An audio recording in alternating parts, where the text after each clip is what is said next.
All right. Now we are going to treat this similar to how we did the game mechanic.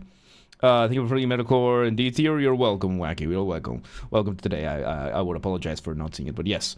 I'm gonna groaning. He gets back his seat funny for some reason. I am just old, so there you go. All right, we're gonna be treating this one similar to how we did the game mechanics tier list. Everybody's gonna give it their opinion, and then I'm gonna set my tier list based on personal preference. Based on personal preference. So before we start, James, one rule for you. You're not allowed to make or go like, okay, fine, and then you make a double S tier or triple S tier or any of that bullshit. S tier is as good as it gets. Yeah. If something is better than anything else, then you push it down. Yeah, fair. Okay. Fair. Good. Or move it from left to right. Move it from left to right. Yeah, no, we're gonna keep this. Yeah. We're gonna keep this one consistent. So, okay. First, Final Fantasy. I think 7 specifically. Yeah, this is the original. It's the original. All right, Final Fantasy 7 OG. I am still playing through it. It is such a cool experience. I'm like in Act 2 right now, in Disc 2. I am just enjoying everything. The twists, the turns, the punches to the gut, insanely good. For me, this is easy S tier. I haven't even finished it, and to me, it's easy S tier. I'm just loving every moment of it. Okay, as an RPG, it's very good. I mean, it's a classic. It's you can't deny it the classic status. There's no chance. Everyone that says it would not be a classic is just wrong. But in my opinion, in the modern times, I just played so many RPGs that I found games that are, for me, better. So Final Fantasy VII lost a bit of its charm. It's also, when it comes to the mechanics and everything, very basic of the genre itself. So, modern-wise, I would give it probably an A. Okay. Nostalgia, because I literally sat next to my brother as a little child, watched him play this game. It was amazing seeing the monsters, just living through Final Fantasy VII as a child. Nostalgia-wise, I will put it into S. But it's an A for me. It's still a very good game. It still has quality. It still holds up when it comes to story. Sadly, there's so many new stuff, so many new things added to the RPG genre that it pushed it a little bit down. Okay. Dunkel? Yeah, for me, same kind of, like, it's an absolute classic. Like, it brought the company back from the brink, if I remember correctly. And they just got it so right. But Primal is right in the sense that it has been surpassed in many aspects. And there's a reason why it's getting a remake, like complete remake, but cut up into 3 parts. Yeah. So, yeah, I would say A tier for me as well. Yeah, I'm putting an S tier because I've been playing it through this year for the first time ever, and I'm experiencing this for the first time. I have no sense of nostalgia for this, and for most of these, I have no sense of nostalgia either. So, to me, just the story and how well the characters interact with each other and everything within it. Of course, the world has aged quite a bit for it. So there are things that I can see that have aged a lot. But even with that, this still has a lot of very timeless things. And I would say at least the combat, to me, still holds up. In terms of turn-based combat, the abilities and everything. Yes, the animations, of course, are going to be rough nowadays. But let's see, Final Fantasy VII was the first to break away from the pixel art in the series, was known for, and then near perfect in 6. So it was a little wonky, and it was, of course, early days of 3D polygon type of things. So this being basically Squaresoft's debut into the 3D world Pretty impressive to me, and right now, me playing it for the first time. Yeah. Next up, we have Chrono Trigger. Never played it. I have only ever heard absolute praise from this game. This is from the era of Final Fantasy V and VI. However, it has one downside to it for me, and that is the lack of accessibility for it. I don't is it even available on Steam? Don't think so. No. No, you need to You need emulate to emulate it, right? I think so. Yeah. Yeah. Oh no, Chrono Trigger is available on Steam. Gonna add it to the wish Is list. it? Like the old school Chrono Yeah, Trigger. the not any original, kind of... the original one. So I haven't played Chrono Trigger, but I did play. Final Fantasy VI. I didn't finish it. It is the pinnacle of. It has that same vibe, and of course, it has Toriyama with the art style. I'm so getting it. So, since I haven't played it, I can't give it a complete thing. However, just based on the good things I've heard about it, I'm gonna put it in A tier, and I might move it to S tier once I play it. But first, I need to play it. Half off on Steam. Yeah, it's half off on Steam. Yeah. So yeah, and we've analyzed some of the Chrono music. It's insanely good. So its owners are dicks and threaten people trying to make the 3D remake. Yeah, here's a Chinese remake, but it's malware. Lovely. Okay, next one. Baldur's Gate 3, S tier. There's no argument. It's pinnacle. Move it to the left. Move it to the left. Don't you fucking dare. Yeah, next up, we have. No, James, listen here, you little shit. It is. Move that shit to the left. I did experience it. I have to admit, Baldur's Gate 3 is as good as CRPGs get. Right now. So far. Yeah, it is so far, the epitome of how good RPGs get. It really is. Baldur's Gate 3 also has a little bit of weight on its shoulders because of the time it released. Yeah. Because everything is still in shambles when it comes to big games. Yeah, it was a AAA breath games. of fresh air. It was an incredible fuck you to the industry, and it was one of the best things to happen to gaming. Full stop. And the genre itself, being a turn-based isometric RPG, it brought it into the I guess you could say normie world. Mm-hmm. So many people played it, even though it popularized it a lot. It really popularized it. It was a niche game technically, but it became something bigger, and that's why it also should be an S, because it's important. Yep. Yeah, yeah, and it's... Crash Out. And the funniest shit is, it's not even over one of the Souls games. Yep. It's over Final Fantasy VII. Just wait until we get to the Souls games. Yes, so, next up, we have Dragon Age Origins. I have not played this game. I have it. I haven't played it yet. It is on the list. Dunkel, sell me on this game. Okay, so when it comes to narrative interaction and just Western-style storytelling, as in branching paths and that kind of thing. Because, JRPGs is one set story. There's not much that you can do. You just experience the story. Yeah. That's why I prefer mainly Western RPGs. And when it comes to that mechanic of storytelling, Dragon Age Origins is probably the best there is. Okay. Hands down.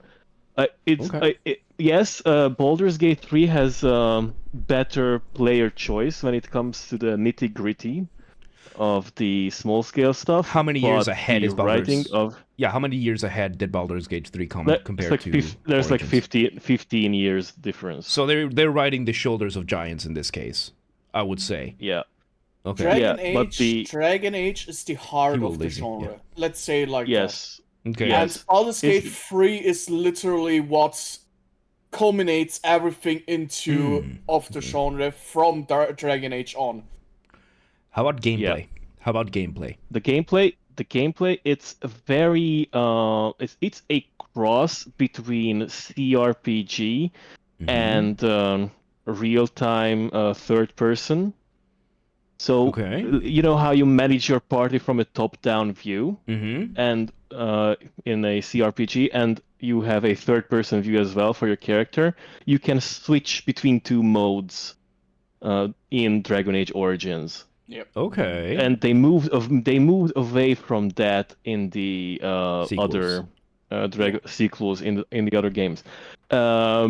Of course, it's a 15-year-old game. I would very much like to see at least a remaster or like a fresh coat of paint on it, because it did age. But writing-wise, it's to me it's one of the best ever. Gameplay-wise, did they move away from that type of gameplay for the better or for worse? Worse. I would say for the verse, yes, because the old gameplay it's slower and methodical and much more tactical based, and Newer ones they are more moved action, right? in the third person action RPG direction with the further games. So the gameplay, I think it held up pretty well, but it's also the slower, more methodical gameplay that you see. So, okay, let's say it like this: if Larian Studios had done a Dragon Age remake of Dragon Age Origins remake, I would actually say it either compares pretty well with with Baldur's Gate 3, or might even, in some cases, surpasses it, aside from the player choices. okay, so I am going to apply the same rule as Chrono Trigger because this sounds really fucking good. It is good. It sounds really, really fucking good, but I have not played it, so I'm going to move it to A until I play it, and I can move it up higher. Because I have not experienced the game yet. Fair. I think if you play it, you will probably put it either around Final Fantasy VII, or maybe even ahead of it. I don't know if you would put it over Baldur's Gate 3, because Baldur's Gate 3 has the modern technology behind it. Yes. Yeah. Don't you fucking dare, James. Next up, we have Clair Obscure Expedition 33. Don't you dare. Best ever Western-made JRPG. The best ever Western-made JRPG that combines some of my favorite things ever. I do have to acknowledge, objectively, as an RPG, there are things that it's lacking. As an RPG, the relationship mechanic of it, fairly bare bones. I have to admit that. A lack of branching paths, not really something too surprising.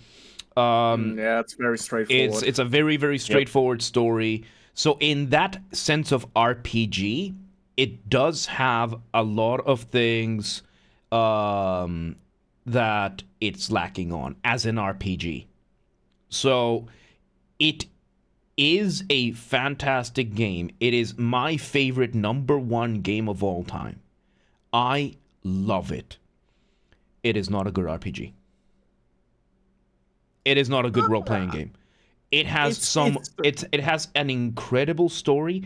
It has really fun gameplay, and it is very much something that was enabled by Baldur's Gate 3. Without Baldur's Gate 3, there would be no Expedition 33, in my opinion. Because Baldur's Gate 3 opened the door for something like this. This is an incredible JRPG game made by the West. Yes. I'm putting it as an RPG, I'm putting it on B tier to balance things out. As an RPG. Are you serious? Yes. As an objectively speaking. You were ready to crash out, weren't you? Absolutely. He was 100% ready to crash out. I'm about to crash out because it's so low. Jesus Christ. What the? I loved this game so much, but as an RPG, there wasn't that much RP. In my opinion. Fair. Yeah. Yeah. So as an that RPG, is mostly inherent in JRPGs. yes, and I to be disagree, fair. Megumi. I would say that the game does have a lot of substance. The problem is that it doesn't have a lot of branching. It doesn't have a lot of branching. However, I still consider this a game to the same level of influence and impact that Final Fantasy VII and Baldur's Gate 3 had. As an RPG, I don't think so. As a debut title, say yes. as a debut title from Sandfall, this is an incredible achievement in the world of games. I really hope that they start treating Clair Obscur the same way like Final Fantasy or the other games, and that their next game has a lot more RP to their RPG. But hey, the French... I'm speechless here. The French can only take things so far. So, there was going to be some drawbacks to it. Eventually. I know. I was expecting everything but this, oh my god. Hey, we've been playing this, we played the whole thing all the way through here. Best French game ever made. Hands down. Hands down. Yeah. As I said, I love this game through and through. I love every single one of the characters. I love the themes that it touches. In my case, it even goes through some of my experiences, and it tackles some of my my topics in a very, very good way. So for me, it's my #1 favorite game of all time. It doesn't mean I can't be objective about it. As an RPG, it's lacking.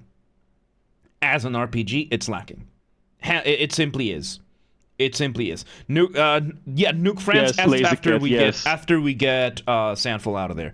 Next up, Diablo 2. Oh god, I did not play Diablo 2. I played Diablo 3, which was a mistake. You also could have played Diablo 4, so count yourself lucky. Oh yeah. So Diablo 2, as far as I know, one of the genre-defining games when it comes to CRPGs. It brought the whole ARPG, top-down, isometric, to a whole new level. Historic. And you played 1 and 3, there you go. I know that the story is one of the best that Blizzard has ever made.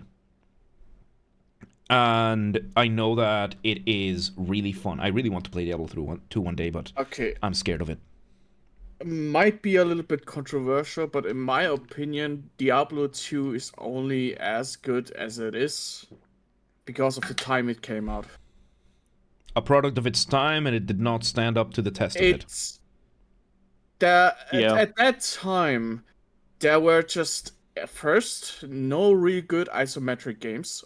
I mean, there were maybe 1 or 2 hidden gems, but the genre was so niche that there wasn't enough games to actually talk about. Yeah. And Diablo 2 got the recognition, was found, and that's why it got actually so high in the list. But it's still not the greatest game, I would say. It's good for its time. Yeah. But as soon as the newer, or at least as soon as other isometric games came out after Diablo 2, it quickly fell down. I would say this is not so much the fault of Diablo, but of Blizzard's inability to be able to make good games. Highly likely, yes, because Diablo 3, Diablo 4 were already... They failed. The story... They made a huge splash with 2, and then they fumbled it.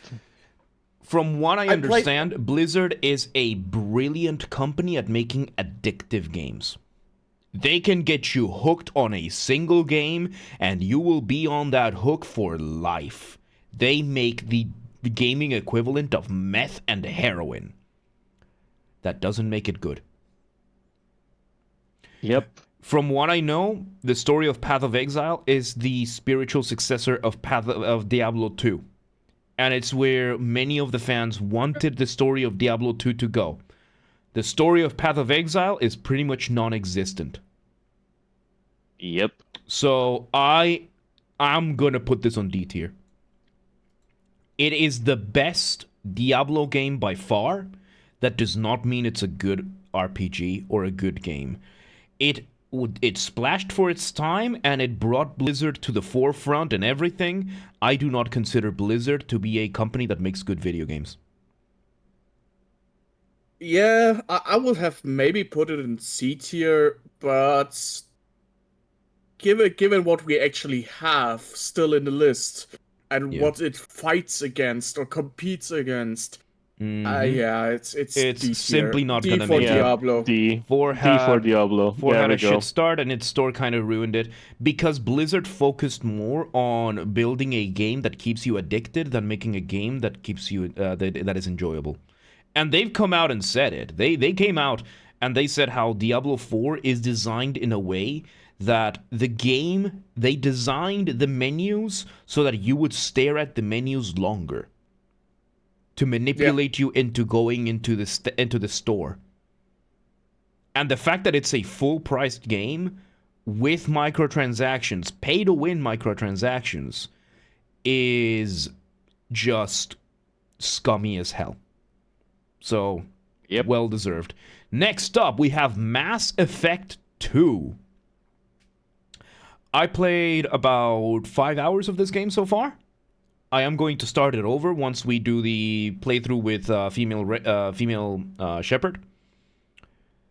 I really enjoyed Mass Effect 1. The story was really cool. I did not like the gameplay of Mass Effect 1. I found it... I think it's just aged. It did not age well. It's very clunky. Very clunky by today's standards. Yeah, Mass Effect 2 is better, and Mass Effect 3 is, I would say, the really best, fun. Right? Like it's not like outstandingly good, but it's good. Mass Effect 3 is still good. From what I played of Mass Effect 2, I enjoyed the evolution of the dialogue. I enjoyed the evolution of the characters, how everything is addressed, in like how it accounts for pretty much everything that happens. I liked the gameplay of Mass Effect 1 better than the gameplay of Mass Effect 2. That's interesting. Most people have the reverse experience. I was baffled by how I think it was the fact that they took away reloads and the weapons now overheat. I found that to be that's the other way around. You had the overheat in Mass Effect 1. Really? Yes. Oh yeah. So now you have the other way around. Now you have ammo. Now you have ammo, and to me that was just such a disconnect because there was no reason for it in anything. It's not like the technology advanced or anything, and it completely threw me off. Yes, there was. Shepard even makes a comment like, "Okay, Shepard's been out for 2 years at the start of Mass Effect 1 when she wakes up, and like when she first grabs a gun, like, what the fuck? This gun doesn't have a thermal capacitor." And they explain to her real quick that, yeah, now we have thermal clips. The technology advances, bitch. Yeah, I saw it as a step backward. I liked the idea of the weapons. I liked the idea of the weapons overheating. I actually did. I found it to be an interesting take on third-person shooters. And yeah, I remember now. It's just been a while. It's been how many years since I last played it, right? And my memory does not help. But yeah, no, it. I saw it as a step backward. I think it was just it interrupted the flow that the other game had. Because now it's not just a tactical... It's a very different take on the tactical thing, and I think it cheapened the experience for me. And still, it felt very clunky for me. The dialogue is still... from the little bit I played, was just really good and everything. So, until I finish it, I am going to put this on B tier, potentially A tier, but the gameplay is a big drawback for me. I would have said when it comes to dialogue, when it comes to story, Mass Effect 2 is around Dragon Age level. Around. Probably behind it, but still either A or B tier. I don't know if it's in front of Expedition or behind it. But I would say it's very comparable to Dragon Age Origins. Yeah. But of course, the different worlds, And so it considering- also has a different feeling. Considering the criteria that we've been having, I'm actually going to move Expedition to C tier. It's not as bad as Diablo, but it still lacks in a lot of ways. So to be more fair to Mass Effect, I'm moving Expedition 33 to C tier as an RPG. Yeah, Megumi says Mass Effect needs to be played as a trilogy, which is true, Yeah. but we had to choose like individual games, and I chose two because usually that's what people consider the best balance between all the three. That is And- true, yeah. Yeah, and Mass Effect trilogy and the Dragon Age trilogy are very different because like Mass Effect is one big story cut up into 3 parts. Same Yeah. protagonist, you follow the same Also- storyline. Also, While they kept the gameplay together when it comes Yeah. to Mass Effect 1, 2, Yeah. 3. It all not feels the same, but very similar in gameplay. very similar. And Yeah. Dragon Age 1 is so different, Dragon Age Origins is so different to Dragon Age 2 and Dragon Age 3 that sometimes it doesn't feel like the same game anymore. Yeah. Yeah, and also Dragon Age 1 and 2, they are completely different characters, still in the same world and same events, but you have different protagonists and everything, so it's not like one big story cut up into multiple parts. And with that being said, I am somebody that really enjoys self-contained stories. When it comes to Dragon Age Origins, how much is left untold at the end? Like, you don't need to go into spoilers or anything. But does it stand up by itself? Is it a game that can stand up to itself by itself? You can 100% play it as a standalone game. Good. Dragon Yes, Age Origins. absolutely. Especially considering it's the first one in the trilogy, so... Good. So it had to be. Yeah. It had to be. It had to be, and like you could just cut the story at the ending credits of Dragon Age Origins, and you could have a done and dusted story. Good, because that's something I So- enjoyed about Mass Effect as well, that it was a nice self-contained story, and then you have a bigger overarching plot. I love when things happen like that. I am really against games that force you to go into the next game. One of the reasons why I stopped playing Remnant from the Ashes was because of that I found out that the story doesn't end there and you're actually going to have to buy the next game, and the story is just incomplete.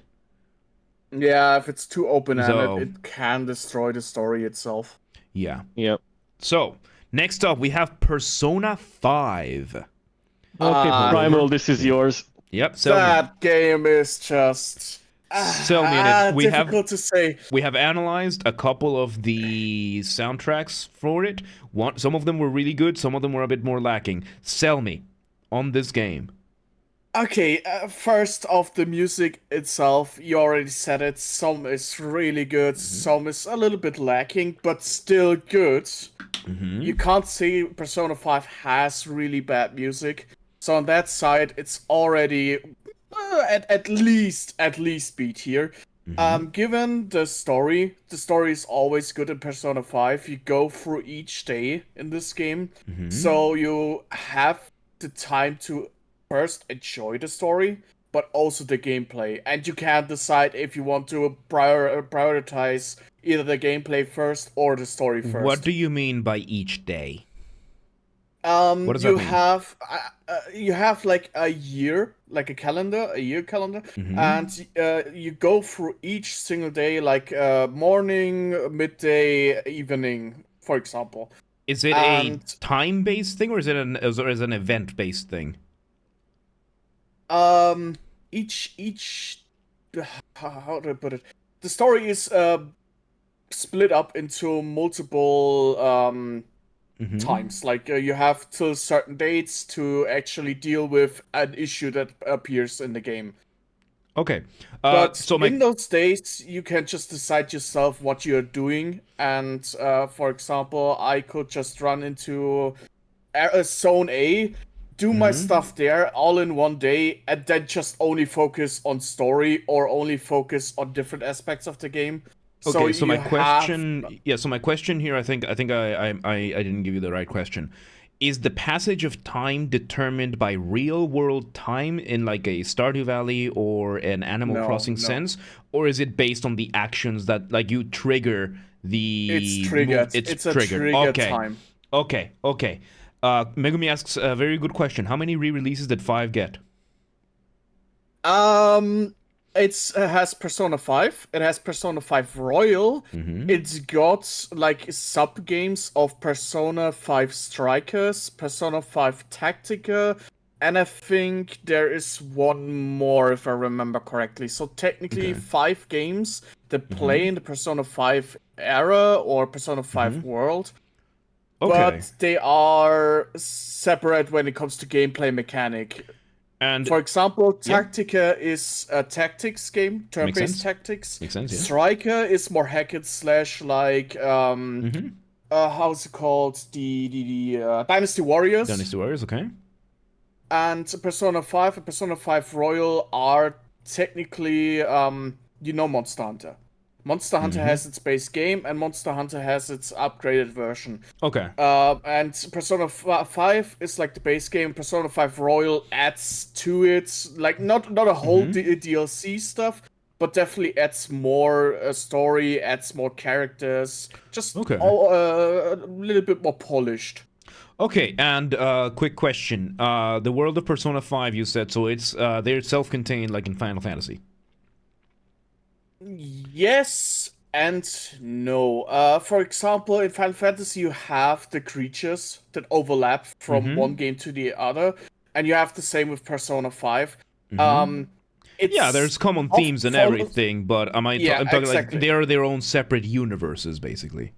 Technically, you can play every Persona game without needing to play another. Okay. Let's say it like that. Good. So it is self-contained like that. Good. Yes. This one is turn-based RPG, right? Like it's turn-based combat. Exactly. Yes. Very much so.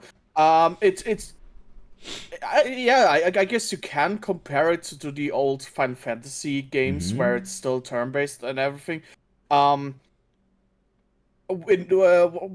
really... Don't go fell asleep. I haven't. What really makes Persona 5 such a great game for me is combination out of music, style, gameplay, and management. What's the setting? It's a high school setting. High school setting combined with fantastical or future settings. Okay. The base setting is high school, but you move into fantastical worlds, into more not sci-fi worlds. Okay. But most of the time, high school. Okay, so that is a bit of a drawback for me, but it still sounds like a pretty fun experience. I'm gonna put this on B tier until I play it. Like, this is gonna be until I play it. It might go up to A, it might go up to S. But so far, from what you've told me, it sounds like a pretty decent experience. But I can't see the drawbacks. Already. It's definitely very much JRPG. If you want to call something JRPG, it's either Final Fantasy or Persona. Okay, interesting. Yeah, I'm gonna have to experience this myself. Next up, right, here we go. Sekiro: Shadows Die Twice. This is one of From Software's finest stories. I would consider it the bar isn't very high. The best story From Soft has ever made, but indeed, Dunkel. The Souls games have always gone in the action side of things. It's all about the combat. It's all about the enemies. Sekiro took the formula and turned it upside down a little bit. Gave it, in my opinion, a very cool story. Very cool character to have. Some very, very interesting mechanics. And oh boy, can your character actually have some impact in the story. There's some actual choices you can make, and there's some very, very, very heavy impact. It doesn't have the same type of dialogue that games like Mass Effect or Dragon Age would have. It certainly doesn't have as massive a world in the same sense of scaling that these other games have, but I would say it is an insane journey. There are some really, really good role-playing elements on it. The combat is, of course, FromSoft, so it's very, very difficult, which makes sense for the fact that you're playing a single guy with a mechanical arm, taking against gods, and going on into a story that is far, far beyond your pay grade. It is, for me, an A tier. Because of just how insanely batshit good it was for me. And I do think, role-playing wise, this had some of the better elements and and a lot of real solid choice in a way that, of course, told through the From Software lens, so you don't hit the button and the story plays. You actually have to go and do the things for them to happen. So I really like that James sense. is being way more objective than I expected. This is no fun. Look, I loved Sekiro, but I played it, I got all the endings, and then I stopped. So it's not really like it's got that really cool balance between story and difficulty and everything. And I consider it an A tier game in general. It's insanely good. As an RPG, there are drawbacks to it. For example, the linear nature of most of the world. Most of the world is stages that are fairly linear, which make traveling across it via fast travel make it lose a good chunk of the immersion that it gives, because it has some of the best world I've ever seen, and the fact that you fast travel through a good chunk of it is super detrimental to that game. Especially considering how much it rewards exploration. The fact that they made it the way that they made other Souls games at the time, it makes sense, but I consider it to not be, to have been a very big drawback for me. Yeah. Way too fair. Next up, Nier Automata. This game, up until Expedition 33, was my #1 favorite game of all time. This one... hold on. Yep. No first. You have to say the tier without thirsting about it. Without thirsting about this game takes so many of the formulas from so many different games. It takes so many of the things about role-playing, and the story is insanely beautiful. It is, again, yes, there's the thirst about it, that, 2B and A2 and all the designs, but it is one of those games that you can just tell how Yoko Taro is an insane man capable of making incredible things. This game has 27 endings, and some of them are incredibly stupid, but they give you that sense of choice that would be logical as you roleplay. I really love the combat in it. I think it's some of the best hack and slash combats I've ever seen in my life. I think the bullet hells are gimmicky as fuck. The bullet hell actually push it down on the tier list for me. Yeah. I loved the bullet hell parts of it. Personally, myself, I loved it. I found it to be such a cool twist to things. The lore of it is insane. The fact that this game managed to get a really good anime adaptation, and the anime actually builds on the game and gives you extra lore and everything. Yes, you can ride a moose. It's got so many moments of insane endearment.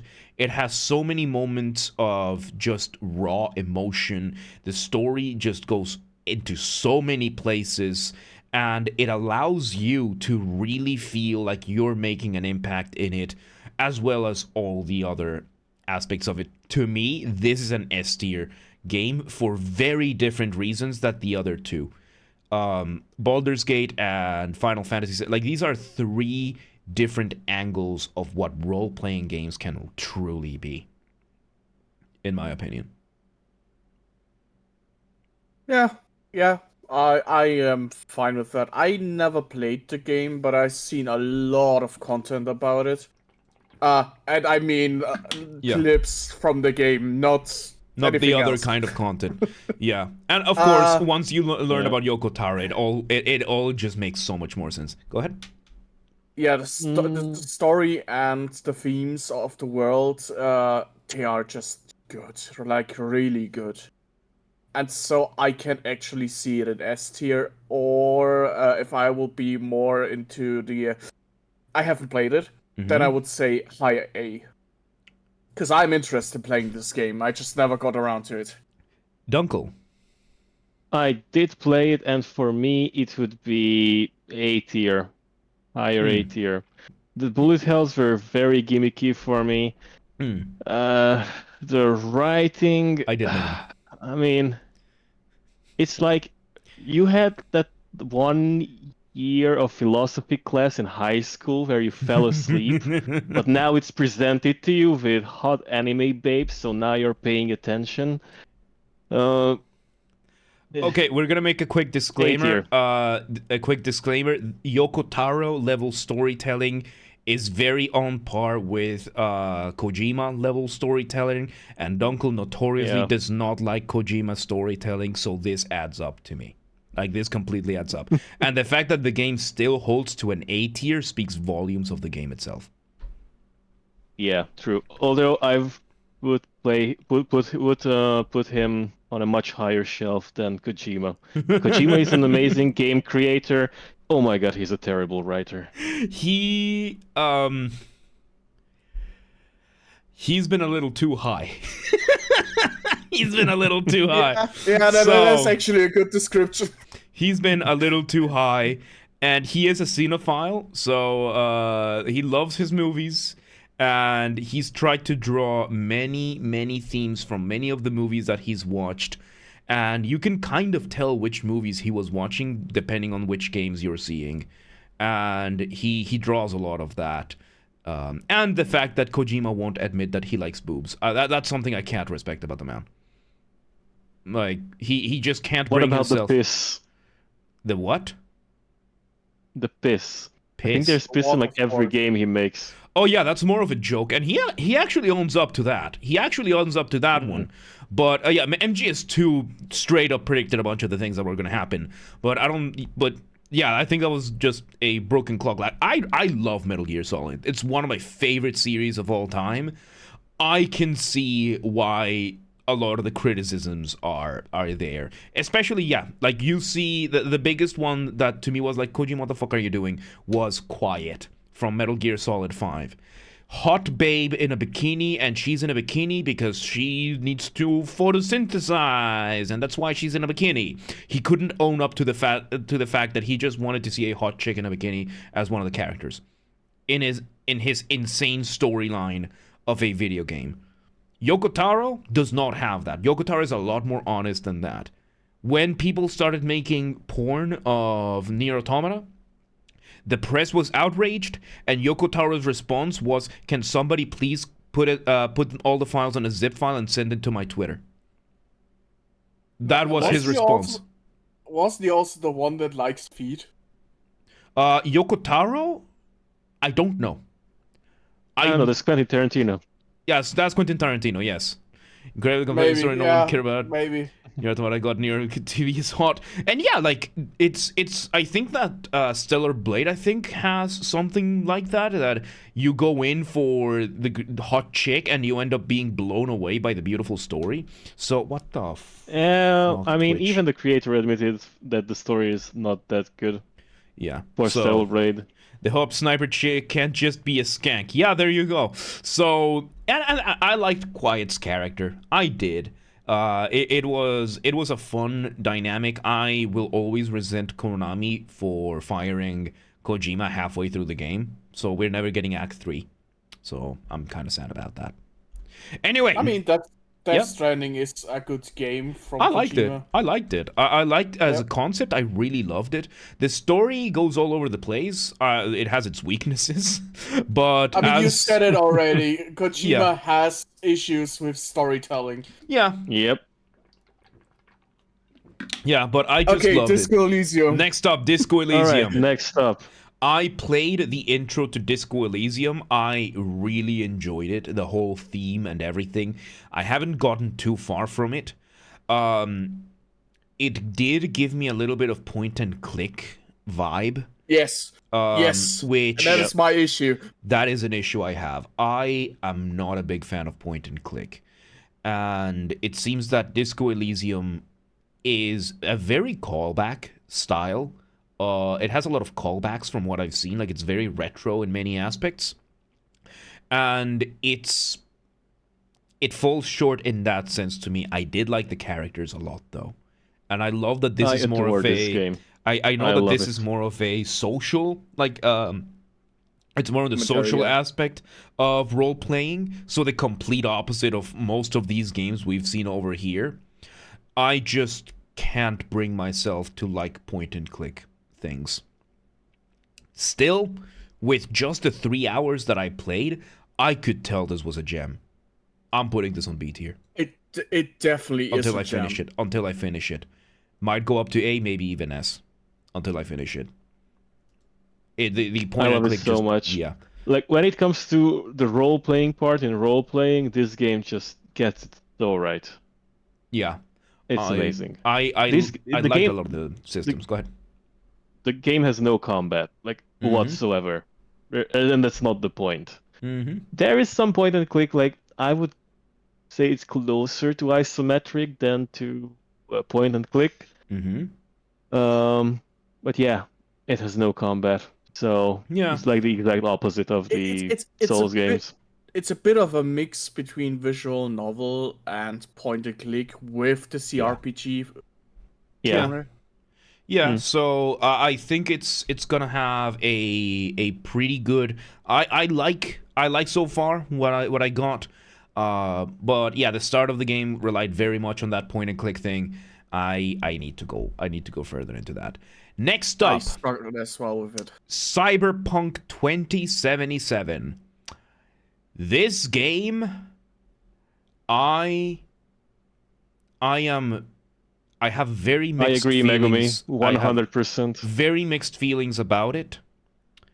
I really disliked the way CDPR handled this game when it came out, and the fact that they charged people to fix the game for the fix of the game.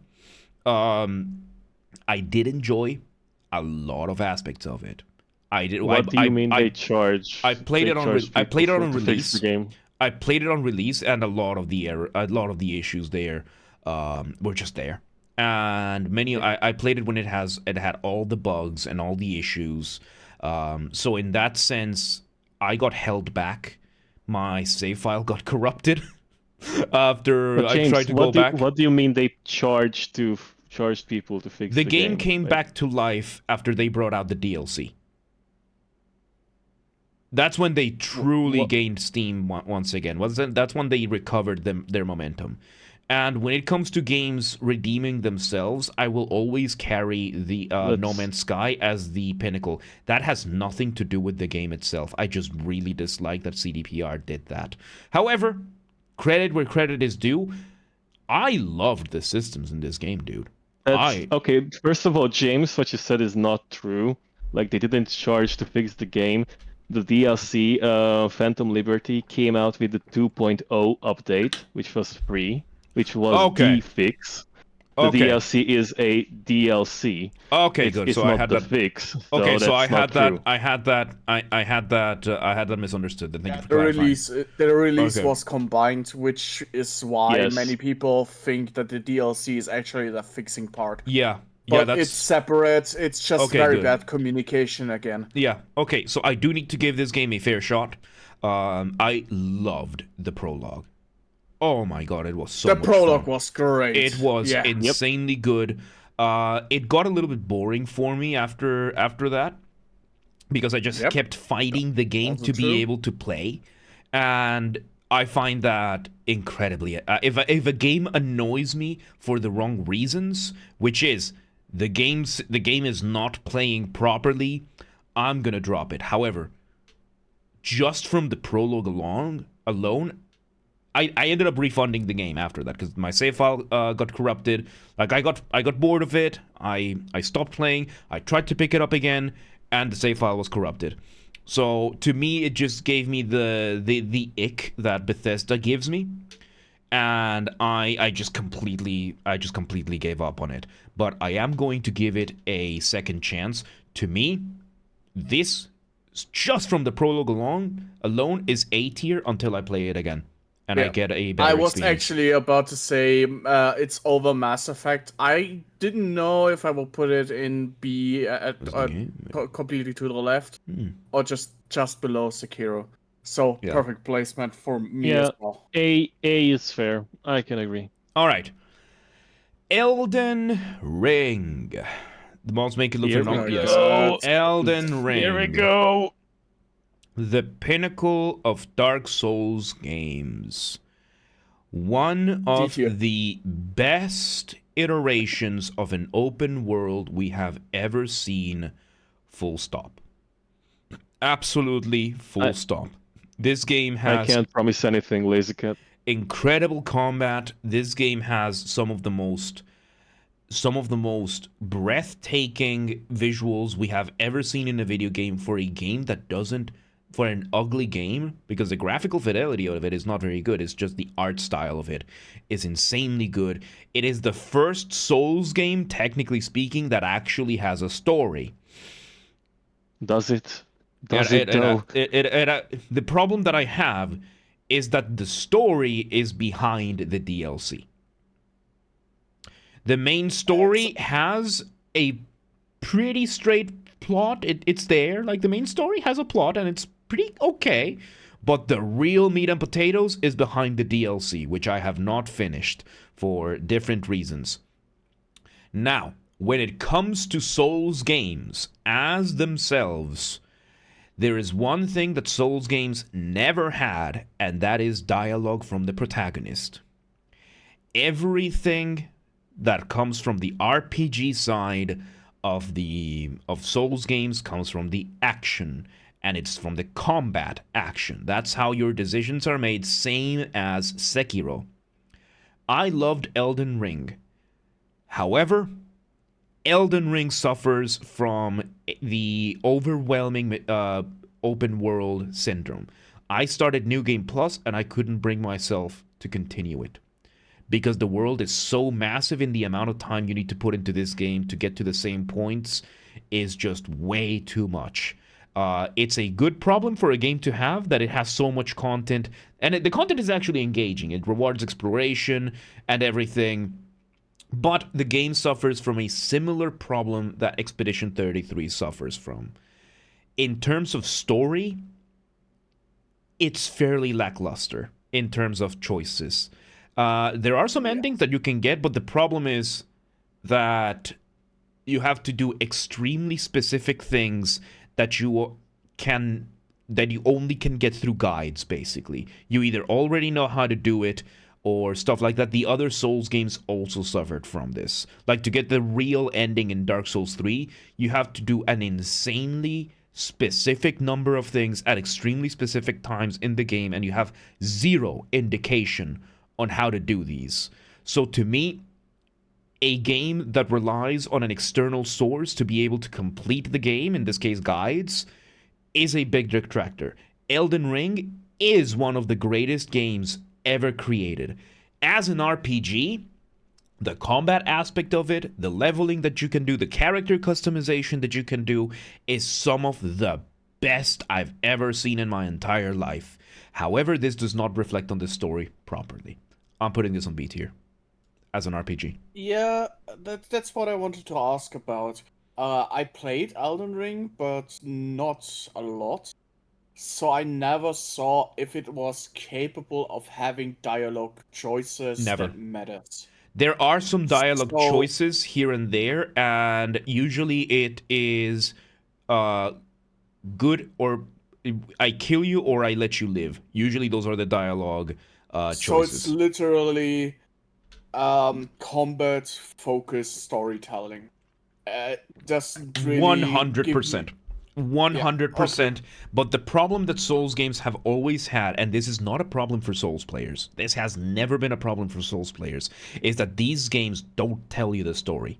Elden Ring is the first one after Sekiro. Sekiro is the only one that actually tells you the story full stop. I know that Bloodborne has most of it as well. Elden Ring tells you most of the story, but these games are for data miners. If you are somebody that is into Dark Souls for the story, you're a data miner. You are not playing the game, you are mining data for the game. Not a single Souls player. So you're basically a masochist. So, I mean, in general, even whether or not you're playing it for the gameplay or for the data mining, you are a masochist if you're playing this game to an extent.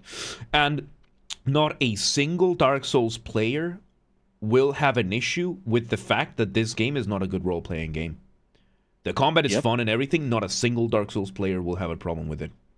Because it's not meant to be. This is my problem when all the Dark Souls players come and say this is the greatest RPG of all time. No. Like, Yeah, get the fuck no. fuck out of here. Yeah, It absolutely has not. some of the best action RPG that you have, and I think the pinnacle of that is still Sekiro, not Elden Ring. Okay, let's say it's combat-wise, mechanical-wise, it is a great RPG. It was genre Everything defining. else is bad. It's genre defining. I wouldn't say bad all the way through, but it definitely, story-wise, does not hold a candle to any of the other games we have here. Only Sekiro, I would say, has a decent enough story that it could maybe rival something like Expedition 33 in terms of how well it's told and how the characters, you can actually see the character development and everything. But then again, this is not the whole point of these games is that they're not going to spoon feed you the story. They're not going to feed you the story at all. There's breadcrumbs spread across an entire mansion. Good luck piecing the whole thing together, bitch. That is the whole point of Soul stories. And it always has been. And the fact that they turned over to Elden Ring and Sekiro and they started telling stories, a good leaf, but it was never what these games were about. So, there you go. Next, Fallout 3. Never Oh played boy, it. here we go, Bethesda. Come on. It was the first Bethesda game I ever played. Really? I played it for the PS3, and it was a eye-opening experience for me. It was I had never played an open world RPG before that. It was the very, very first one that I had ever played. Oh. Like everything else I had played Interesting. before that was linear story. Metal Gear Solid 4 was the biggest scale game I had ever played before that. So I didn't know that games could have this. Fallout 3 is genre defining in terms of this, along with Oblivion. Fallout 3 more on the shooter side, Oblivion more on the fantasy side. And Yep, that's true. learning the fact that what an RPG, because I barely had internet in my house. Like, I had 256 kilobit internet in my house. I didn't know game guides existed online. That is the context that I had. So finding out the whole process of truly going into a sandbox and seeing how things actually have an impact, seeing how the first time I played, the first character I didn't blow up Megaton. Megaton is the name town, right?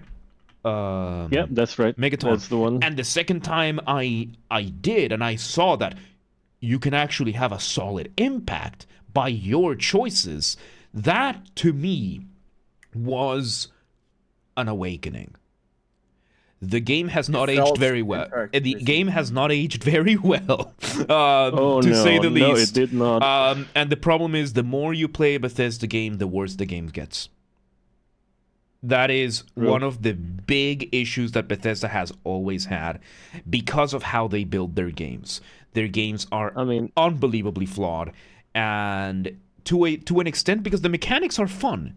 The mechanics tend to be good. They are a very good foundation, but the laziness, the fact that they are riddled with so many errors and bugs and glitches, and how so many things can just go wrong, and you can just crash at any moment because of something you didn't even cause, is very demoralizing.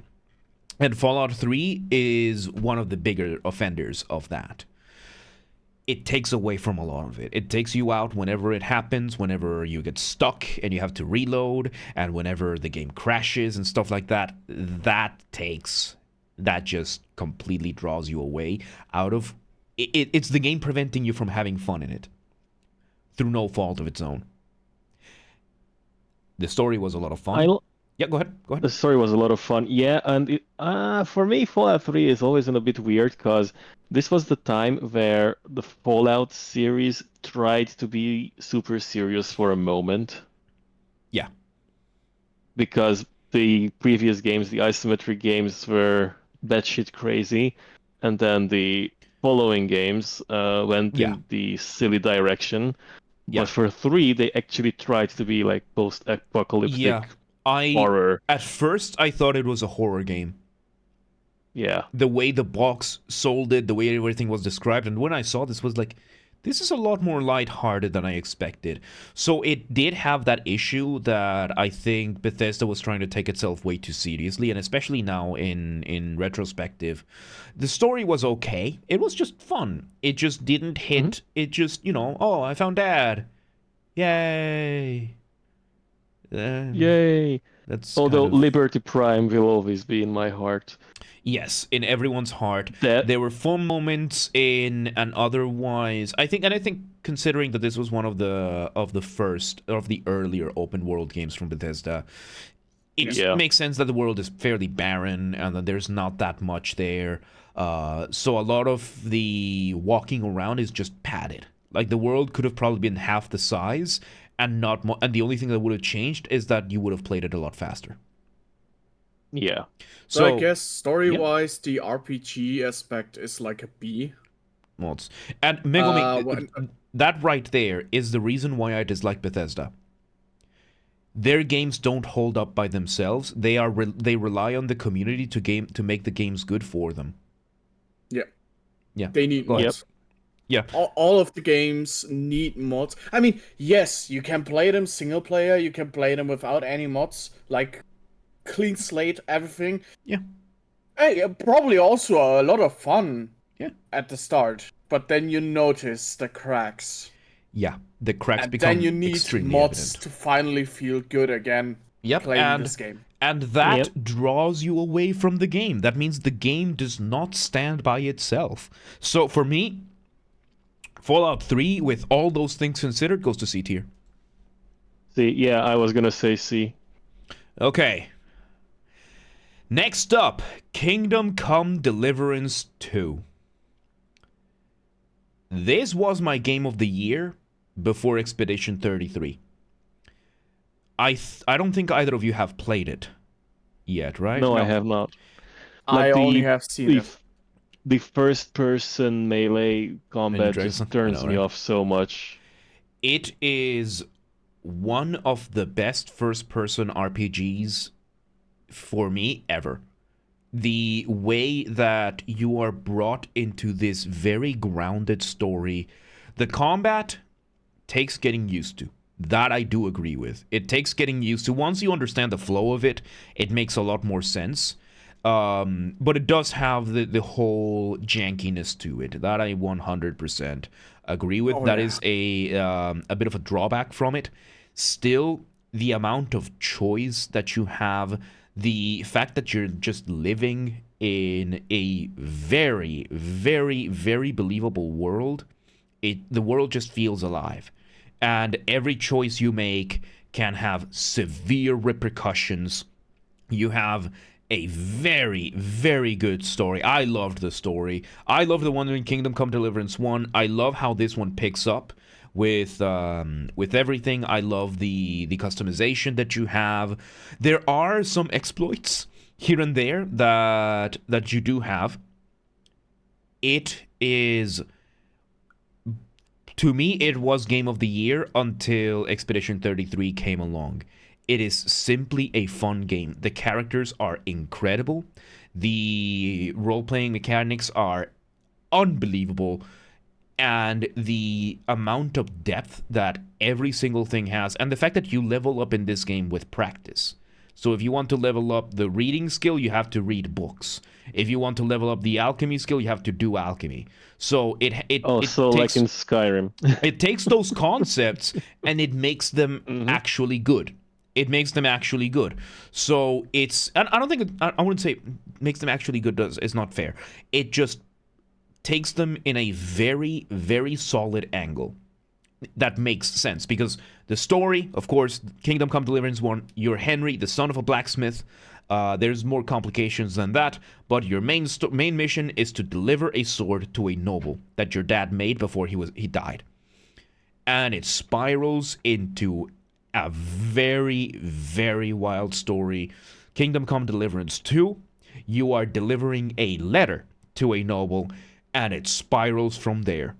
It goes all over the place, and it truly gives you moments of, is he actually going to be okay? Are things actually going to work out? It gives you characters that you actually care about, and the game shows that it will take them away. However, the game has 2 missions that are complete bullshit, and they are awful, and they completely drag everything down. It was still my game of the year, but it brought them down. To me, this is an A-tier game. Yeah, I can see A tier. With this Yeah. one, I think the problem is with me, not with the game. So Yeah, and it is made in I think CryEngine. actually It's made in CryEngine, so it does have that jankiness of it. However, the game runs insanely well, and it has one of the features that I love about it. It is something that many gamers have asked for years. It has a long time no see mode. If you stop playing the game for more than 3 weeks and you boot up the game will give you the, hey, you haven't played for a while. Do you want a refresher tutorial? oh, nice. It has some of the best quality of life I've ever seen. So yeah, it has a lot of that attention to detail. I love it. I think one of the biggest aspects of Kingdom Come Deliverance, from what I have seen, because I didn't have played it, I think immersion is probably one of the biggest points of Kingdom Come Deliverance. Oh yeah, it is the most immersive. With the immersion in such a good way. Yeah. But I think the combat actually holds it back from getting even more traction. It does. Yeah, They had to choose between going the Skyrim route or going their own unique way, going the what is the multiplayer game where you have this kind of combat? Because it was based on that one. Oh, I know what you're talking about. Yeah. What was that? Honor something. Not For Honor. It was hang on, I think I have it on Steam. Chivalry. Yes, based on Chivalry, because they wanted that sense of realism. Like, the game is one of those things that if you want to quick save, you have to actually use an item. There's an item that allows you to quick save. Otherwise, the only way the game saves is if you go to sleep or if you exit the game. Or if you reach a certain point in the story, like a checkpoint or something. But other than that, those are the only ways that you can save in the game. So save scumming, you actually have to plan ahead for. And you have to actually buy the items for it and everything. And it's one of those things that it takes... the hunger mechanic is the best I've ever seen in a video game. Like, it's not like in Ark Survival when it's just a meter. You actually need to keep a certain balance. 2 things: the mechanics with the horse and the dog are insane, are just surprisingly well thought out, and just the level of customization that you can have, and the level of immersion of it, like, to the point that if you go too long without bathing, it actually gives you penalties, because people will just realize people will just dislike you for being stinky. Like, it's that level of everything. It's the matters. ultimate medieval dude simulator. It's the ultimate medieval dude simulator, and I loved it. I played it all the way through. The story is just... I would say, Dunkel, just... I don't know, override the combat or something, but play it. I love the story. I think you will love it. No joke, I think Kingdom Come Deliverance 2 actually deserves a higher spot. It should be either a top of Cyberpunk, like left from Cyberpunk. Oh yeah, or hands maybe down, even over Sekiro. Oh yeah, over absolutely. Yeah, no. The other hands two down. we can't really say what they The other are ones because we didn't are play still it. undetermined. But yeah, like to Yep. me, there are two levels in the game that completely drag the whole thing down, and on those, Dunkel, you will know them if you play this game. You will know where they are, and I encourage you to just cheat through, because it's I have absolutely zero pride as a gamer. I will just yeah, cheat my way through anything, so I don't care. it takes away a lot of the choice. I don't want to spoil it, but it's one of those, you're on a timer, you don't have a choice, you have to play a very specific way, and you have to do a very specific set of things in a very specific order, and it made me feel like I was playing a point and click game. Like, you have to do a very specific number of things, and you have to move around in a very specific way.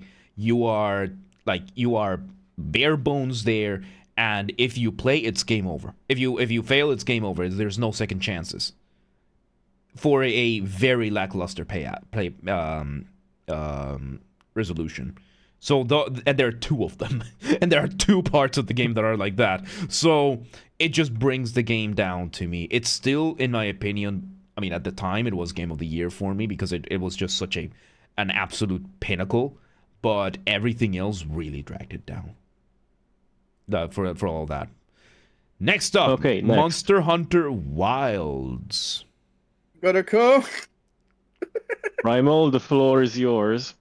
Monster Hunter. What can I tell you about it? I mean, come on. It's you are the monster and you hunt animals. Mm-hmm. Is this some weird metaphor for stalking? Embersack. Okay, clarification for Embersack. This is because, as an RPG, this is entirely based on the lens of an RPG. As an RPG, Elden Ring is lackluster. As an action game, as a Dark Souls game, the best ever made. But when it comes to RPGs, this game does not hold a candle to Baldur's Gate 3. Yeah, it's an RPG list, yeah. Go ahead, Primal. Continue selling me on Monster Hunter. Okay. We played the beta for this game. I enjoyed it. Monster Hunter is getting out there, kicking some monster butt, getting the materials, come back home, craft your armor, get better stats, go back out there, kick the same monster in the ass again, and then a new one, and then come back with those two, get new armor, and rinse and repeat. You just smash. I asked you to sell me on the game. But, yeah, wait a minute, but what is very important is how you're smashing. It's the weapons. Come on, we started out very well, and we gotta continue with it. Can you customize the size of your weapon, the shape of your weapon? Can you add like a vibrating function to your weapon? I mean, kinda. They are layered weapons, but let's go back to the game itself. Yes. While Elden Ring, while Souls-likes are very much focused on difficult combat and figuring out the bosses, Monster Hunter goes a little bit the other route. The monsters have their movements, their specialities, their stats and everything too, but it's more focused on what you can do with the weapon you choose. It has 14 different weapons with a very complex skill-based movement and I guess skills. I played World. I played Monster Hunter World, and yes, you are a character. You can customize the character pretty well. I liked that mode, that bit. You are limited to which weapons you are using, and each weapon has a weapon tree. And oh boy, do those weapon trees go. And the whole point of these games is you are planning a lot. You have to know which monster you're hunting. You need to study them. You need to figure out what they are, what their weaknesses are, what their strengths are, how not to die to them, and then you go out and you hunt them with the best way you want. It's a game of rock paper scissors a lot of the time, and with the monsters, and it has that mix of skill and action. However, Dunkel, why the fuck is this game on an RPG tier list? I don't know. Is this an RPG? It's not an RPG. Yes. I don't think it's an RPG. It is an RPG actually. Same way that I would say it to the same angle as Elden Ring, just the other way. Yeah. Yes, it is. It is like Elden Ring when it comes to roleplay mechanics. Yeah. It very much. I mean, come on, you get your weapons, you increase the stats, you get your armor, you increase the stats. Yeah. There are the numbers given, even the monsters have their numbers. Yeah. So, mechanical-wise, it's very much an RPG. You have your character editor, which is very much RPG. Yep. But, where Elden Ring has a little bit more of a hidden story, Monster Hunter, with the newest titles, began to actually include also a bigger story, a bit more complex story, and turns it from a more action-oriented game to a story action-oriented game. Like, it balanced it out again. Yeah. So, James, opinion, it is listed everywhere as an RPG, action RPG. Okay, so. good. So, yes. In my opinion, most people will hate me probably for it. I would say Monster Hunter Wilds will be the better RPG than Elden Ring. Oh yeah, because the story aspects. If it is, gameplay feels also mechanically not equal in completely the same feel, but equal in efficiency and what it does. Yeah, and to me, I played World, and I enjoyed the story of World. The thing that draws back the story for me, I don't know if this is fixed in Wilds, but the amount of grinding you need to do in World to be able to progress on the story was less than ideal. Because some of the story aspects, you have to get the special bosses, or you have to get a special item, and the item drops like 2% of the time at best, and this is if you look at the fucking guides or something, right? So you have to do the same battle over and over and over and over again to be able to unlock the next part of the story, which in World, to me, that was a big drawback for me. Especially because I was playing with friends, which meant I have to coordinate with these people for grinding sessions, and not even the fun kind. Like, we need to go there and play the same fucking boss fight a bunch of times, the type that can one-shot all of us, so a single mistake, and we're all dead and we have to start over. And we have to do this one like 20 times at best to be able to get part of the item that I need to be able to progress into the next chapter of the story. Yeah. Because we're talking about Monster Hunter Wilds, I can was this fixed? Was this fixed in Wilds? It's became better. You sometimes still have to fight a monster like 2 times, 3 times if you want to get the full armor set. But that's technically, for armor. you should go through the story, not having to fight a single monster twice, and still be able to beat it. Good, because the base story of World had that you basically fight each monster once as you progress through the story. The problem was when they released the DLC, the expansion. It's not even a DLC, it's a full expansion, where a bunch of the master rank monsters are what is blocking you from the rest of the story. And I understand that, there's this sense of escalation. And that to me just was a bit of an oversight. But Wilds is still pretty early; they still don't have a DLC, so we will have to wait and see. That's why we cannot talk really about how it will feel in the end.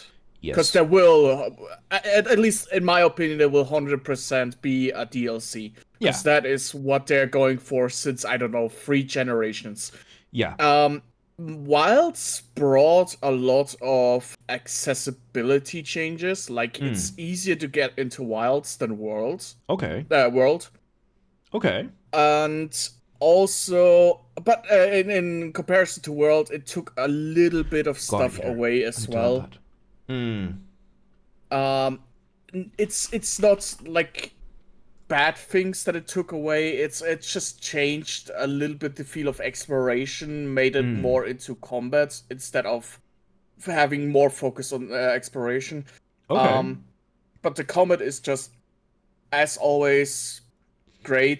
It's Yeah. Monster Hunter has a chunky combat system like Elden Ring has, Yeah. but Monster Hunter Wilds actually improved on that. Yeah. It I gives you played it. multiple Yeah. weapons you Played it as can well. It was take good. with you, and I think it's an improvement. If you like Good. Monster Hunter Worlds, you can definitely say, or you should be able to say, it's a little bit better than Worlds. Okay. But people will say because it's too easy, because of all the changes, maybe that also impacts your opinion on it, Nah. because it No, is it's a little like bit it's like the easier. people that say that Elden Ring is easier than Dark Souls 3, that it should have been Yeah, more difficult. No, each game has its own set of difficulty, and every player, and that's just from the sweats that play these games, the ones that try um to attribute some sort of value to the difficulty of a game, because they're able to beat it and other people can't. And I understand that's a Souls thing, but regardless of how difficult a Souls game is, yeah, there's the base difficulty and everything, which has stayed yeah, pretty consistent. Elden Ring is about as difficult as Dark Souls 1. And it has bosses that are more difficult. Every Dark Souls player worth their salt will have tried a challenge run. Don't matter how difficult the game is. There's the Souls player worth their salt. The ones that are actually good will just do a challenge run, no matter how difficult the game is. That's it. So, for Monster Hunter Wilds, I am going to put it in B tier next to Elden Ring. For me, it's just I'm biased towards Souls games, but it does yeah, it up to me. I'm gonna put them as equals, hand in hand. yeah. Middle game I, is the I, first act- one. I actually accept Exactly, it, middle. even though I'm a Monster Hunter like fanboy since 2004, since the Mm-hmm. first game. I can't see that they place, when it comes to the game itself, next to each other. Yes. I think they actually hold Notorious. Yeah. hands where they stand. Yeah. I swear I heard Primal say femboy instead of fanboy. Yeah, but you're just a pervert. That's different. I mean, I'm a furry. Maybe that's why he heard fanboy instead of fanboy. There you Yeah, go. maybe. All right, next one. What is this? I don't know what this is. It's called Planescape Torment. It's an absolute legend. Okay. Zelnick, Have welcome you to at today. least heard about it? Nope. No. Oh my god. Okay. So if you want a game that is Asking me. the extreme why am I asking you? No, Zelmick is asking why is it 33 degrees? Oh, okay. So, Planescape Torment. So if you want a game that is the extreme example of gameplay that aged horribly, and I mean horribly, but everything else is absolutely god tier about it, this is the game. The way you described Mass Effect 1, Mass Effect, this is actually it. This is, some people will say this is the greatest game they've ever read. The best way to play Okay. this game is to Okay. take the difficulty slider, turn it down to 0, and then it's pretty go perfect. through the game. Yeah. Because when you go through the role playing and the narrative and narrative choices, like this is some of the best, and this is from the 90s. Oh, okay. Okay. So considering the gameplay and everything, outdated gameplay draws it back for me. I'm gonna put it in B tier until I play it. So Zelmick, I am going to say right now, because yeah, I know how it looks. Expedition 33 is my undisputed #1 favorite video game of all time. We are doing RPG tier lists. As an RPG, Expedition 33 lacks a lot. It really does. It's a shame, but it doesn't take away from the rest of the game. It just has aspects of it, the role-playing aspects of Expedition 33, not really as strong as the rest of the game. It is the best JRPG made by a French studio, by far, But when you compare it to other games, other RPGs, as an RPG, it does not hold a candle to Kingdom Come Deliverance 2 as an RPG. It has incredible moments, and as I just said, it is my favorite game of all times. Undisputed. It doesn't mean it's as good as an RPG as these other games. Like, this is relative, dude. This is relative. It's very relative. Like, this is very hard competition. Yep. It's very hard competition. So it doesn't mean it's a bad game. It just means it's not as good an RPG as some of the other ones. I mean, given the list we have here, technically none of these games are bad. Yeah. D tier in this case is not a 0 out of 10. D is in this case maybe a 6 out of 10? 5 out of 10? Yeah, probably. And that's maybe because it aged very poorly. It was a really big hit at the time, but didn't hold up. And the reason I put it below Elden Ring is mainly because of the world and how the other aspects of RP that Elden Ring has. Elden Ring makes up for its lack of story with just the sheer amount of character customization that you have. In Expedition 33, I love each individual character. I am so sad that you only get to choose either the hairstyle or the costume. I wanted to go full-on glamour with all of them. And it's not something I'm gonna blame Sandful for. They just decided not to focus on these things as much. And that's fine. And that's fine. The stats that you level up, they are not for leveling the character, they're for leveling your weapon. So there are aspects there in Expedition 33 that don't hold as much RP as the other ones. It's still my favorite game of all time, though. Yeah. So we respect the game in its quality. It's just that in this genre it lacks. Yeah. Next up. James, let it all out. Here it comes. Elder Scrolls V Skyrim. The game that I once loved so much. This was my third Bethesda game that I played, because I played Fallout New Vegas and Skyrim at the same time. This game I loved so much. I loved the first time I played it on the PS3. I played it all the way through. I got to level 80, and then my save file got corrupted. Vegas is not a Bethesda game. Look, potato tomato, okay? We are talking. No. I'm talking about the engine. No. We're gonna get there. We're gonna get there. I'm telling my story about Skyrim. I loved Skyrim. I loved the open world. It was my second experience in an open world game, because I played Skyrim before New Vegas. It was my second experience in an open world, and it was just mind-blowing at the time, all the things that you could do. But as we established with Bethesda games, the more you play it, the worse it gets. And I played this so much. I spent so much time. You can ask Darren Slayer how much time we spent modding. He spent teaching me how to mod that game. Unironically, you spent 2 months learning how to mod that game.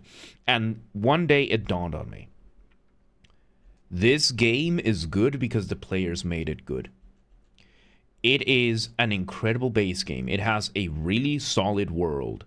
It's very well populated. It does not have the Fallout 3 issues of barren wasteland. Like, you actually have things you can find. The world is extremely well populated. There's so much to do, and it's all drawn back. It's all carried back and dragged down by a really bad game engine.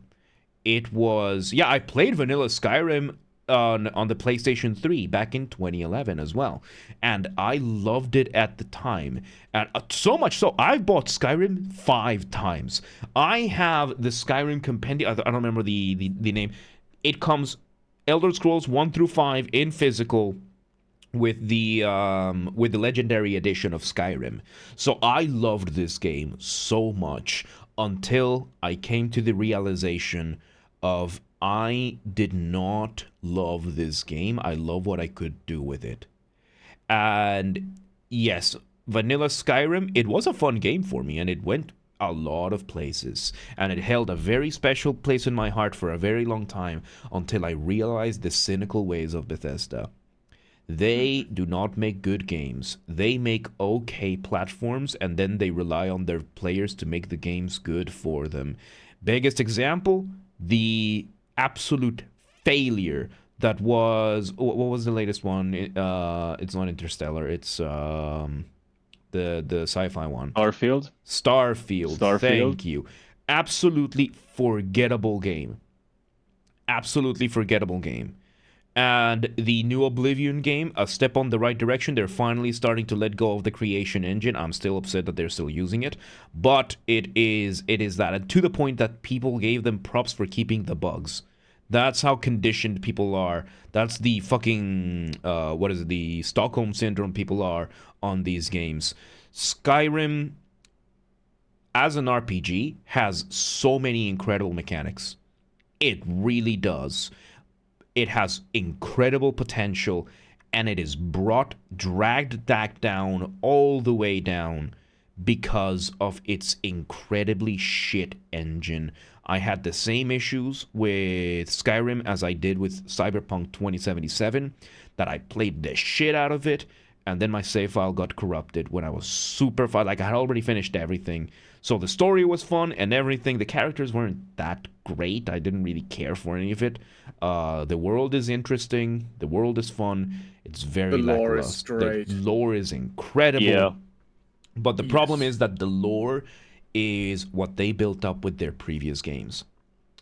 Skyrim contributes very little, relatively speaking, to the rest of the lore. I think most of it was built up in Morrowind and Oblivion, as far as I understand. Yeah, that is true. I give you that, yeah. So, again, the game by itself, it was revolutionary for its time, the way that Bethesda was able to bring this type of open world to us. It still just drags itself down by holding on to just systems that are incredibly outdated. There was one patch I had to give up on for a while. It made the game freeze when you were in ankle deep water. Yeah, no, like they just cannot for the life of them make a well-crafted game. To me, Skyrim, as much as I once loved it, goes to D tier. Okay, I knew it. I fucking knew it. I also have to say something. Go ahead. Skyrim as an RPG, in my opinion, has to be higher. Mm-hmm. But because of, like you said, the mechanical side, how the game was built, it will be lower. Yeah. But we're talking about RPG. It is still a great RPG. It's an incredible RPG, but the problem is that it gets in its own way. And Megumi, I hate to break it to you, but the people, it's not the people that made any of the other Fallouts, it's the people that brought us Starfield that are making Elder Scrolls 6. Do not get your hopes up. Yeah, there's a high chance that Elder Scrolls 6 actually will not come out. It's not going to live up to the expectations. Yeah, I am hating this.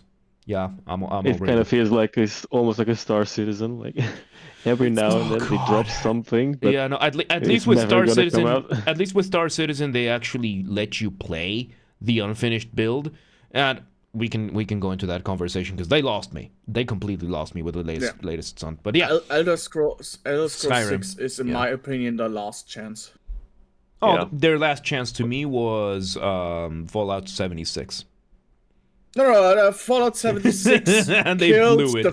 They killed everything. They killed everything with it. So yes. Anyway, Dunkel, your thoughts on Skyrim? Anyway, I would put it just a tad higher, maybe C tier. Fine, we can put lower B. We can put it above Diablo. Okay, fine. Yeah. Fine. Jesus Christ. And yeah, I despised 76. I played about 25 minutes of it, and then I was like, fuck this. All right, I need a quick bathroom break, and then we're going to do the last two. So give me 2 minutes. You guys need the same break, or you can just entertain the audience? We're almost done, so... I am ready to just annoy you. So yeah, I'm about to piss myself. So yeah, I'll be right back. Don't get me banned. Yeah. Maybe. Switch to Ultra... okay. Ultra Kill is a good game. I'll give you that. I'm not that much into like shooters, but even I can see that Ultra Kill has its themes and style that are actually interesting. The quality of the gameplay is also pretty high, but I still wouldn't say get rid of everything else but Ultra Kill. Of course, like I can also see that Ultra Kill is a really cool game, like the Doom shooter. They pretty much perfected it, but it's like, is this the only thing you want to play until the end of time? Absolutely not. Really? I will not play Ultra Kill to the end of time. I will probably play 2-3 rounds and then switch back to, I don't know, Monster Hunter, to Magic the Gathering or something like that. Probably. Like it's not for me. I'm not into these kinds of shooters. Like when you don't even know what's happening on screen. They are great to get like energy out, or if you had a bad day, you just want to kill something. Then yeah, Ultra Kill, perfect for it. Yep. But aside that, if you really want to go into long term with a game, like your whole evening, yeah, no, Ultra Kill is for me a short term solution, not a long term one. Yeah, just a quick game. I guess you could say Ultra Kill reminds me a little I'm back. bit Let me just of, plug my headphones back in. All right. Okay. You did not get me banned. Good. No, we were talking about Ultra Kill and how we feel about it. I like it. It's a fun take on FPS. I think it's what Doom probably should have been after Eternal. I haven't finished Eternal, but I think it's a really good stuff. All right, let's continue. Next, The Witcher 3: The Wild Hunt. The Witcher 3: Wild Hunt. If you do not put this into S tier, I'm gonna drive over and kill you now. I did not finish this game. I need to finish it. Unquestionably, it's S tier. It's S tier. I played about 60 hours. Got about halfway through the story, like right after you get Ciri back. I don't even know how close that is to halfway through the story. I loved it. It's such a. It was the first time I played an RPG where you don't get to make your own character. So to me, that whole concept was like, ooh, okay. Like there's actual choices. There's actual choices that you can make as the character, and just the impact that you can have. It is the best the industry had to offer at the time, and the fact that, in all technicalities speaking, this was an indie game. Because this was before CD Projekt Red really took off. This is the game that made them really take off. So, yeah. I found out how to manipulate the DLC and ruin it for yourself. Oh, there you go. So, putting it on S tier just to save my life from Dunkel. Look, I'm not gonna confirm nor deny, especially deny. But no, I really did enjoy the game. The engine had a bit of jankiness to it, but not nowhere to the extent of a Bethesda game. And it just had, like, the biggest controversy the game had was that it didn't look as good as the trailer. That was its biggest controversy. Oh god, yeah, that controversy. Yeah. It was back in the day when we actually cared about graphics, and this was one of the first games to truly show graphics don't really matter that much. And the game, a good game can be a good game, even though it looks ugly. Yeah, 100%. And it completely spawned. It completely brought an entirely new wave of other things. Because I think, thanks to The Witcher, games like Valheim really were able to get a fair chance. Which that's an honorable mention for me. That is the most beautiful, ugly game I've ever played. And it's one of the best open world crafting survival RPGs I've ever seen. I haven't finished it, but oh my god, it was incredible. So, best sword, best mutagens at the beginning of the game was too much. Yeah, and like, of course, you can always cheese a game, you can always break a game, but Witcher 3 as an experience, I mean, for me, the story of the Bloody Baron, that alone was just... Oh, yes. I didn't know games could have that level of gut-wrenching beauty to them. It was just absolutely, it was a beautiful moment. It was such a never judge a book by its cover kind of thing. Just Zelmi, are you saying New Palmon or New Paimon? Because if you're saying Paimon, that is Genshin Impact, in which case, yes, but that's besides the point. Alright, final game of the day. Final tier of our tier list. Fallout New Vegas. I'll let you take the stage here, Dunkel. Me. Okay, so I know it's got the same engine as the other Bethesda games, but what Obsidian with this title is absolute magic. And I would even argue that the jankiness in New Vegas is something that you can love. Yeah. You remember how the Oblivion Remastered came out and the fans were happy that they left in the mods? Or the bugs. I could see something similar happening with Fallout New Vegas. It's got a lot of jankiness in it, but it's just so beloved and fun, and the writing that Bethesda put in, not Bethesda, fuck's sake. I made you say it! I planted that seed! There you go! So the writing that Obsidian put into this game is just phenomenal, dude. Like, I would say probably some of their best work. I would say maybe the only game that I've liked better story-wise was Pillars of Eternity. Just because of how I just loved that game. I haven't finished it either because of course I fucking haven't. But yeah. Pillars of Eternity is a much better functioning game in general. Yeah. Yeah. Fallout New Vegas was... Oh, Primal, do you have anything to say about this game? Sadly, no, because I never played it.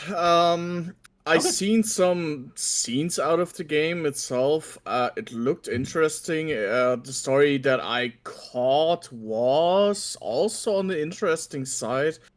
But given the amount of not glazing, because there was truth to it. It was a good game. I could see it being an A tier, like. Yeah. Right next to Kingdom Come Deliverance. I think as it stands, it's better than Sekiro in its whole, like given everything. But I don't think it could beat out Kingdom Come Deliverance. Not at all. But okay, so for me, this was a very it gave me tonal whiplash when I played this game compared to Fallout 3. Mainly because this game was just so much more fun. Like, the story in Fallout 3 was really good. It was very engaging.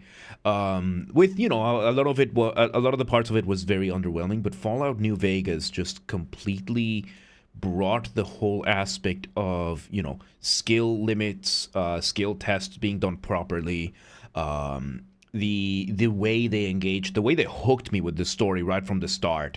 It was just such a well-crafted thing on an otherwise janky engine. However, it does have that whole thing of the jankiness does give it a bit of its charm. Like, you can tell that Obsidian actually took that jankiness and used it to their advantage to kind of play into all of that. Bethesda hates New Vegas because players hype it as the best title, and it gave it to Obsidian. Yeah, because it is. Out of all the Fallout games, it is undisputed the best Fallout game to ever be made.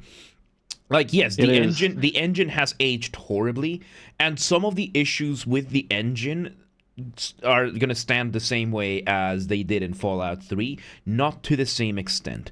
The big difference is just the way the world is built, both map-wise, story-wise, the characters in it is just so much more memorable. It actually gets you to care about what is happening. And best asset flip to date, 100%.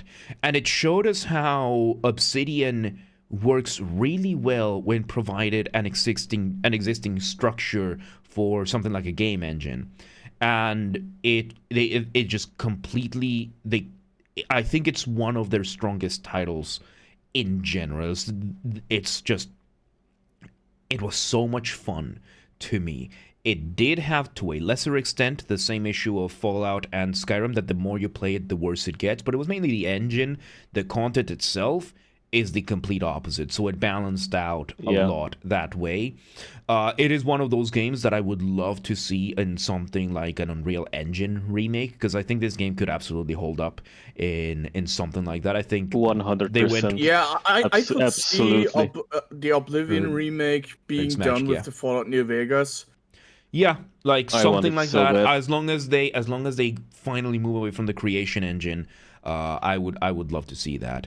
And I think Fallout New Vegas is one of those games that they went with Bethesda because they were the ones who picked them up. But had they been able to do this with a better engine, this game would have become truly timeless. So it's not their fault that the game didn't live up as much to the test of time because they didn't make the engine. They worked on it as a baseline and as a foundational thing. The game holds itself up from the story alone, and the gameplay is just a really, really fun addition to it.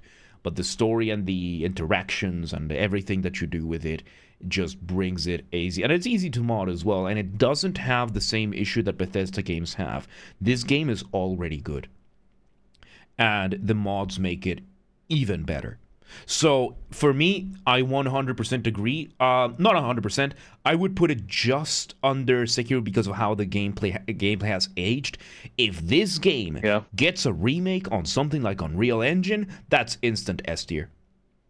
That's instant S tier. In this situation, I put it above Sekiro because I struggle with Soul-likes. Yeah, and so that's for me, it's still a little bit of personal. And for me, I still put Sekiro a little bit higher there because that game is going to hold up a lot better, and the balance that the game has in Sekiro between the role playing and the combat and the actual gameplay is a lot better than something that you can do with Creation Engine. Like, Creation Engine is just going to limit you that way. So it's not the fault of Obsidian that the game would be like this.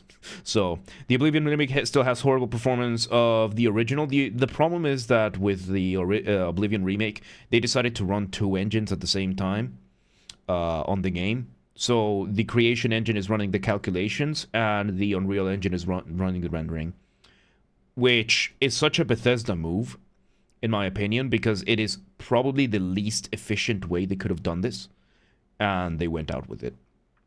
The game is on the remake is only good because they outsourced it, though. If they had made it in house, it would be another Starfield. To be fair, I would buy the Oblivion remake instantly, normally, because Oblivion was a really fucking great game. I haven't played Oblivion. The first time I saw the fucking Agornians in the remake, I just said no, fuck no, yes. no, they ruined it. Of course, I'm going home. Of course, it's the Scalies. Yep. It's always the Scalies. Yes. All right. Any honorable mentions? I haven't played any of the Tales games. They are on the list, though. They are on the list. Any honorable mentions from y'all, fellows? From y'all over here.